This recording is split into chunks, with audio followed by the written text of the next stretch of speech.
felt like you're wasting a day? Have you ever felt like you've been living on a treadmill, like it's a treadmill of life and you're not really going anywhere? Or have you ever sat in traffic or felt stuck in a cubicle or trapped in a job that you didn't love? Or you sat down to pay bills and there were piles of them?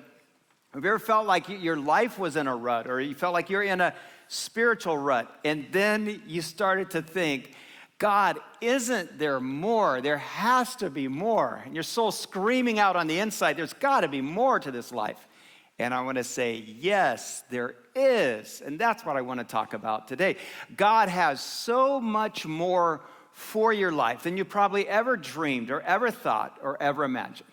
Today, I want to talk about leaving a legacy with your life, because I think all of us in this room, probably everyone in this world, wants to leave a legacy with their life. We all want our lives to matter. But the question this morning is, how do we live a life that matters and leaves a legacy? And the most pointed question for you is, are you living that kind of life that will leave a legacy, that your children and grandchildren will talk about one day?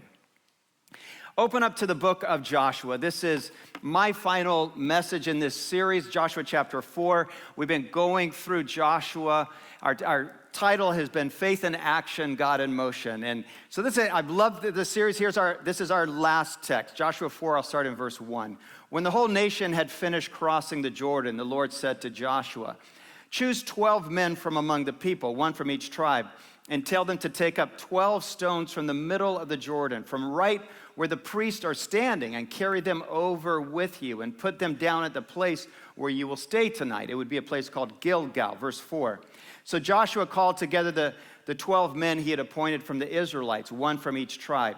Each of you is to take up a stone on his shoulder according to the number of tribes of the Israelites, to serve as a sign among you.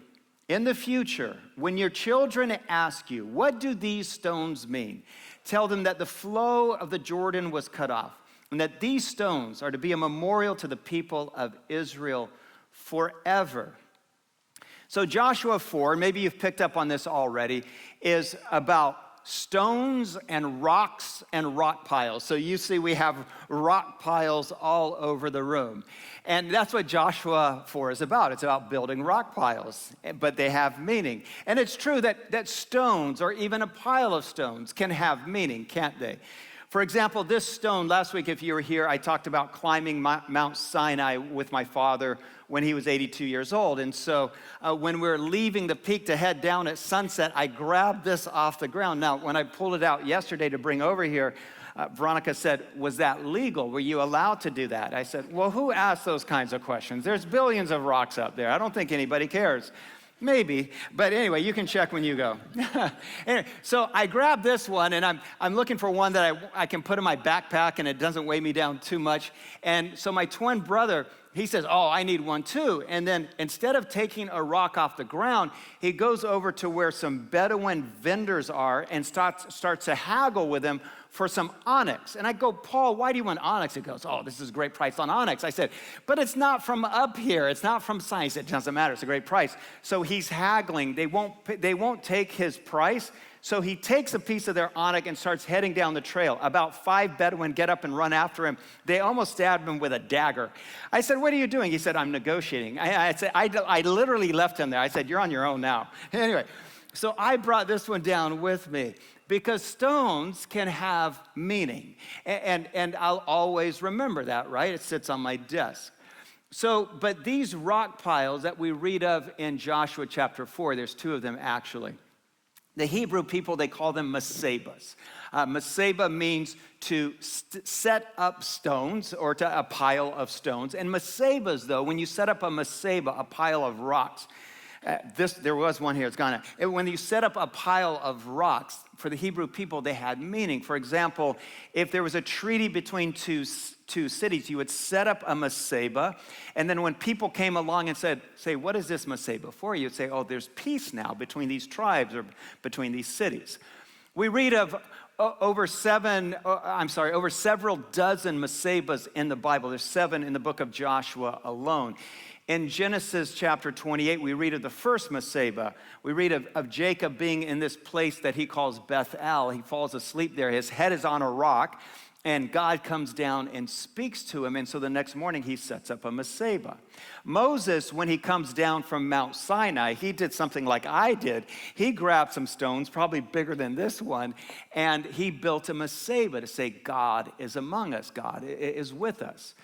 I think the imagery, not only did the stones have meaning for the Hebrew people, but they represented the presence of God because a stone is heavy, a stone is significant. If you're in battle, you want to be behind a much bigger stone than this. If you're behind a big enough one, the arrows can't hit you or the spears. And so in the Bible, it often refers to God as a rock. David says this in Psalm 78. Psalm 18, he says, "You are my rock." And my point as we start out is this, is that every day you carry a stone. Every day with your life, you're building a Meseba with your life. And the question is, what kind of Meseba are you building? Whether you think about it or not, you are leaving a legacy. It either will be a great legacy that your children and grandchildren will talk about for decades and even centuries, or it will be a wasted legacy. But you're building a Meseba every day. Jesus has the most interesting conversation with the Pharisees. This is in Luke chapter 19. The Pharisees are mad at him, right? Because he's preaching and people are believing him, but then they come to him in Luke chapter 19 and they said, hey, tell your disciples to stop saying that you are the Messiah. And Jesus says this. He says, if I tell them to be quiet, then the stones will cry out. The stones have something to say. And so this morning, I want to look at these Mesebas that are built in Joshua chapter 4 because the stones in those Mesebas are saying something. They are speaking. They have a voice. And they're not just saying something to the people of Israel. I'm convinced they're saying something that's very important to you and me as well. So I want to start here. I want to start with this thought, that the stones are saying, God will save the day. So let's go back to our text. Verse 24, so let's move to the end of the chapter, and we read this. Joshua did this, set up the Mesebah, so that all the people of the earth might know that the hand of the Lord is powerful. How do you like that? That God is powerful enough. That this hand of God, this Manus Dei, as it's often referred to in Latin. Joshua says it reaches down from heaven and it stops. God stops the Jordan River with his hand. God will save the day. I think so often we forget. We get in trouble. We get in trouble with our kids. There's problems. We get in trouble with our work. We get in trouble in our friendships. We get into financial trouble and we forget that God is big enough, that his mighty hand can reach down and save the day. David says this in Psalm 78. He says, the people of Israel, they forgot about God. They forgot that he rescued them from Egypt and he parted the Red Sea. He says they forgot. And the stones, the Mesebas are saying, remember that God will save the day. I think so often in life when we hit something hard, we get anxious and we worry and we think everything's falling apart and the wheels are coming off and we forget that we have a God who's strong enough to save the day. So the stones, when he sets these up, this Mesebah, it's saying God is strong enough. God did it before. For example, the stones, the Mesebah they set up say, yesterday we were on the other side of the river. Yesterday, we were wandering in the desert. Yesterday, we were slaves. But today, we are in our new land. Today, we are free people. And I think it's like that for all of us. Our faith in God is rooted in what he's done in the past. So unless we remember what God has done in the past, we will never have faith for him to do something big or new for us tomorrow. I think the stones also say this. The stones say, give God the credit. Our tendency is to take the credit for ourselves. But let's go back to verse 21 in our text, and let me read this. Because Joshua, as they're setting up this Meseba, he's saying its purpose is to remind all of us that God did it. And let's give him the credit. Verse 21, he said to the Israelites, in the future when your descendants ask their parents, what do these stones mean? Tell them Israel crossed the Jordan on dry ground because the Lord your God dried up the Jordan. God did it. Until you had crossed over. The Lord your God did to the Jordan what he had done to the Red Sea. He dried it up before us until we had all crossed. So his point here, Joshua is saying, let's give God the credit. During the Reformation, the Reformers had several themes. Their leading theme for the Reformation was sola dea gloria. It's Latin and it means glory to God alone. God is the only one that our life should honor and we should recognize. If you think back through history, you look around our world, we'll see that over the centuries, people have built or piled up stones, built mesebas to themselves, right?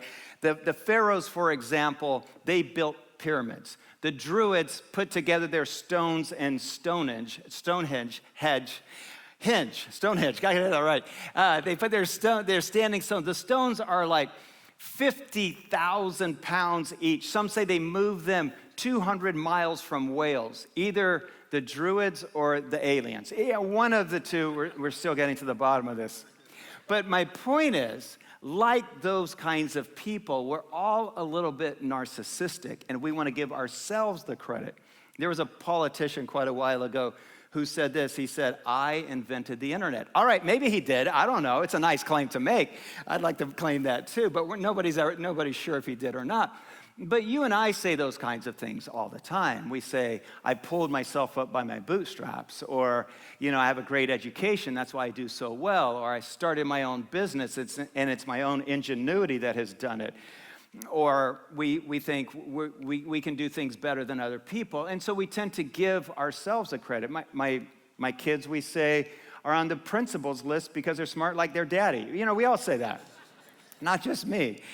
But we tend to give ourselves the credit. Or we can spend our lives building the wrong kind of Meseba.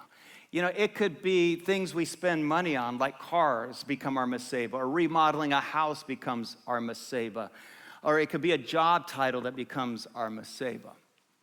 Some people will spend millions of dollars so that people don't forget their name. There are some people with enough money, more than most of us in the room, that will have museums built in their name, or they'll have an orchestra hall or some kind of monument built in their name.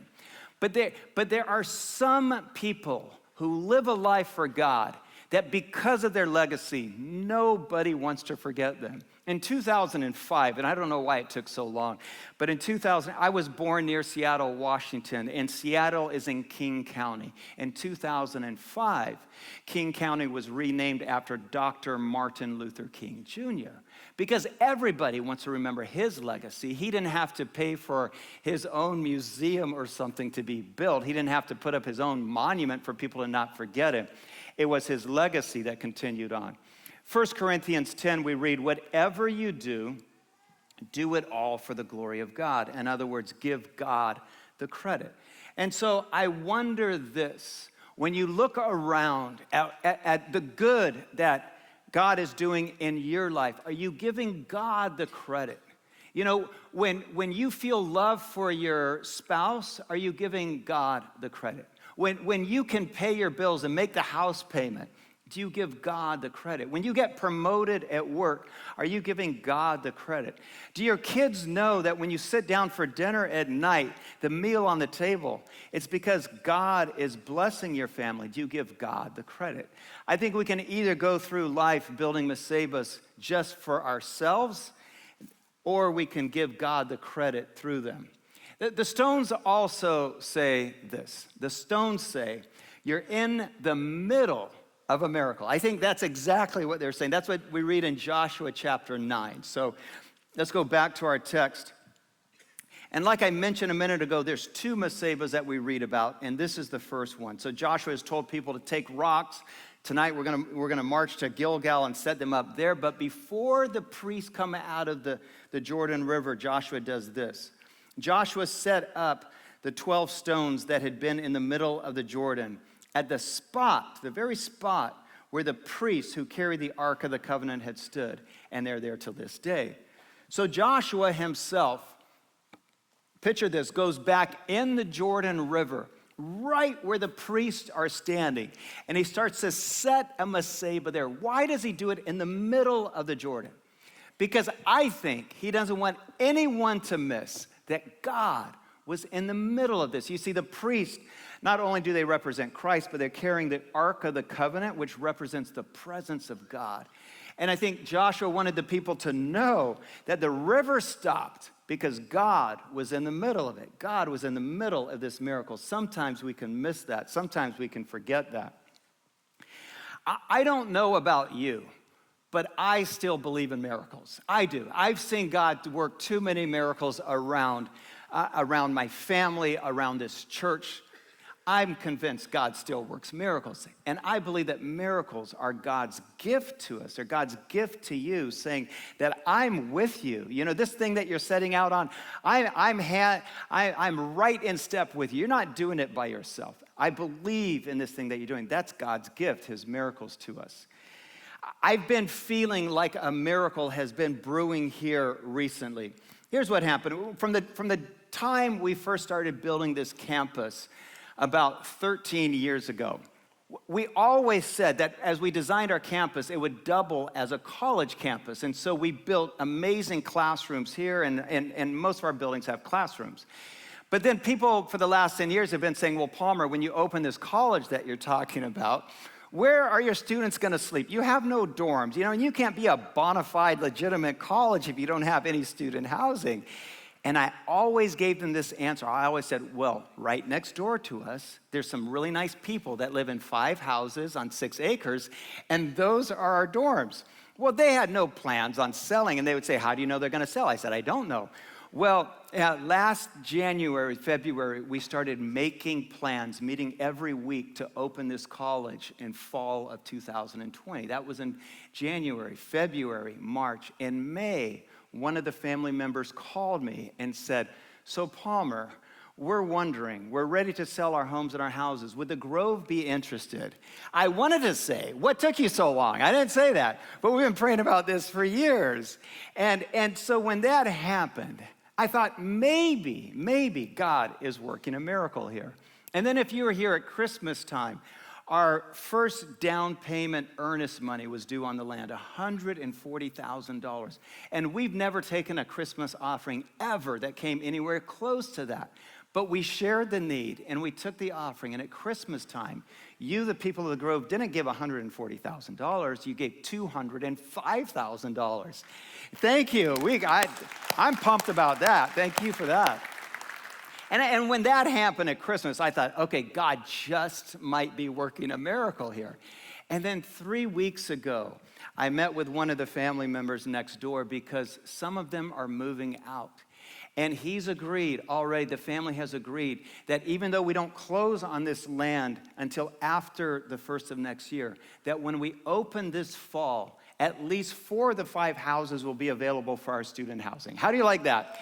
Then I was like, okay, God, I'm almost certain we're in a miracle. But then this happened on Thursday. On Thursday, Veronica and Dr. Adama Salou and I went down to the Arizona State Board of Post-Secondary Higher Education meeting. And it was their monthly meeting, and we had submitted our application for Justice College to be a Bachelor of Arts degree granting college in the state of Arizona.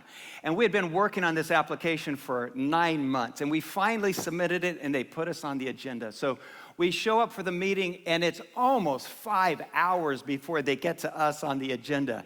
And I presented the college, we shared the vision, we shared our dreams. They asked a few really good questions, and then this happened. The board unanimously approved Justice College. What do you think of that? So, Am I right now? Now we know we're in the middle of a miracle. Now I know. Because friends, people in the business said, oh, you're going to submit this 4 or 5 times. This is going to take years, Palmer. But God is at work on our behalf. All right, one next thought here.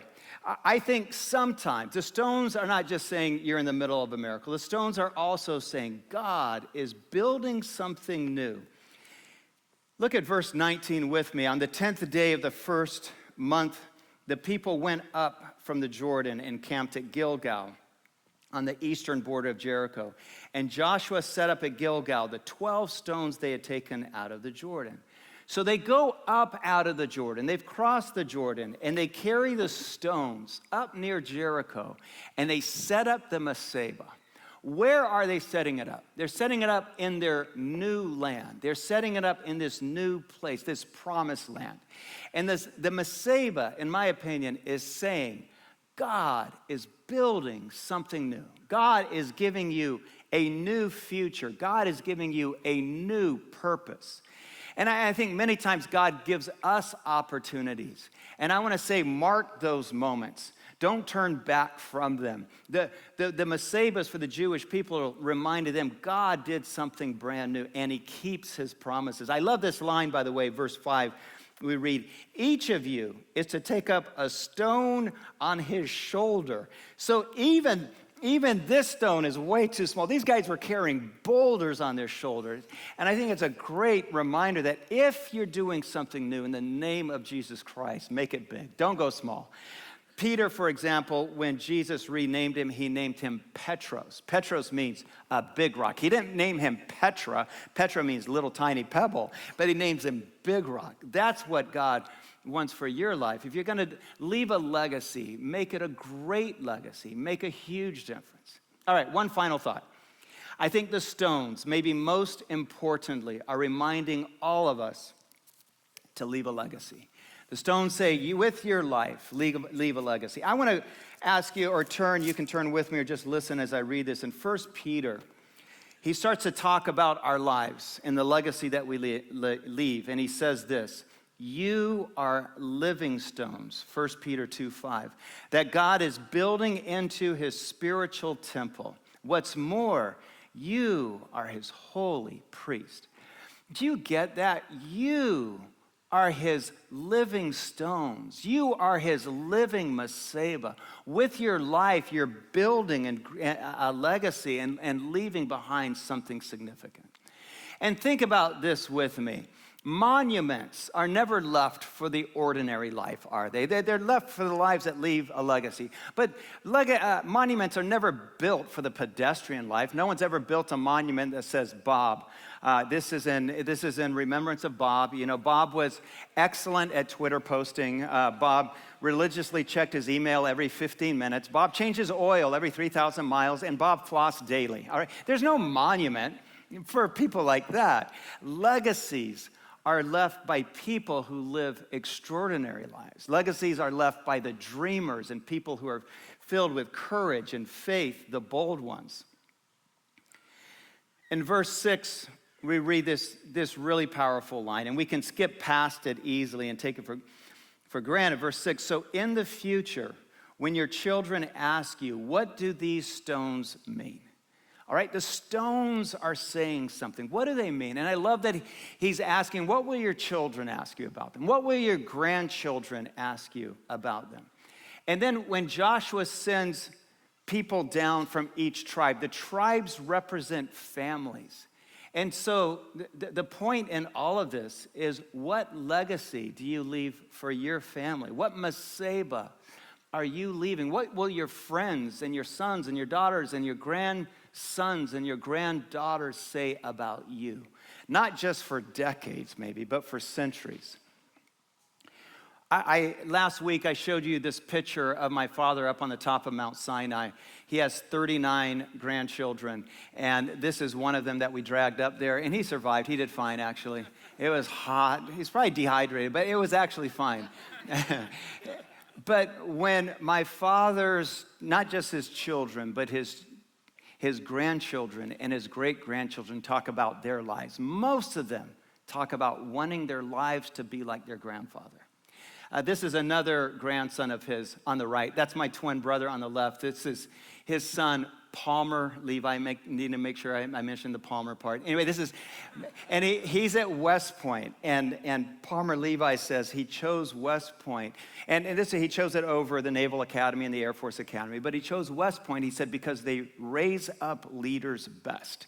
And he says he wants to be a leader like his grandfather, and after he graduates and serves his term with the military, his plan is to move back to Africa and lead like his grandfather, he says.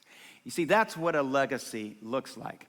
I think all of us have that kind of opportunity to leave a legacy. And so that's my invitation today. That's my challenge to you today, to ask yourself, when the history books are written, what will they say about you? When your children and your grandchildren and your friends from way back talk about you, what will they say about your life? Can I encourage you to tell them this? I want to give you something today to share with your children and grandchildren one day, way down the road, when you're getting old and you think you aren't going to be here much longer. Tell them this. Tell them that in the 2020s, there were 1 million orphans of AIDS in Malawi. And tell them that every minute, 50 children died from malaria. And the world needed more health care workers. So you, not somebody else, not Palmer or the Grove staff, but you started a college, Justice College. Tell your children and your grandchildren that in the 2020s, there were 42 million girls and young women being sold for sex every year. And the world needed more modern-day abolitionists to stop the sex trade. So you started a college, Justice College. Will you tell your children and your grandchildren that in the 2020s, there were 1.8 billion people living in extreme poverty. In Haiti, for example, when mothers run out of flour, they start making cookies for their children out of mud. And the world needed more agriculturalists. The world needed more social entrepreneurs to help even the poor form businesses that could feed their families. So you started a college, Justice College. And would you tell your children and your grandchildren that in the 2020s, racism and xenophobia were still alive and well. And so you started a college called Justice College to send graduates out to love and embrace all people in the name of Jesus Christ. Would you thank?